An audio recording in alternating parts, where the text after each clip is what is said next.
Hey guys, this is Abram with the Mobile Mechanic Service. You can see right here, we're working on the infamous spider injection system on a notorious 4.3. Let me give you a rundown. Initially, when we first came out, we knew we were going to replace this spider on this vehicle. We picked up a spider, we came out, installed it. Of course, before we roll out, we're going to, before we start putting everything back together, we're going to do a fuel pressure test and make sure that nothing's leaking or anything like that. Come to find out that the 2007 is an odd year.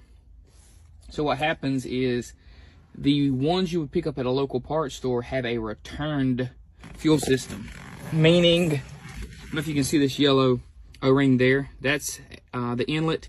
The one behind it back here with no O-ring, that would be the outlet or the return. So basically, we installed one and we noticed that it started leaking at the back side of that. But that's the old one. It was leaking outside the new one. Come to find out, of course, this one does not have a return system. But the one that we installed did have a return system. So what we've got to do with this one, we've actually got to rebuild this one from scratch. So we're going to reuse the old assembly here, the old module that the fuel injectors sit in. We've cleaned it up, of course. Most of that gunk is deterioration of plastic, which we do not like to reuse parts like this, but there's literally nobody else that has this. Nobody else has this unit. Nobody else has a returnless system. Everybody has a return system. So we've got to rebuild this unit here.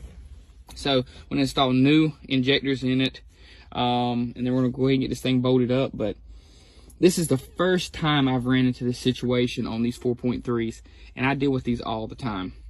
I have never ran into this situation where a whole complete spider drop-in unit would not work. But this one has definitely been a fun one. But we're here to get it taken care of. I want to get our client back on the road, get it fixed for them. Just want to keep you guys in the loop.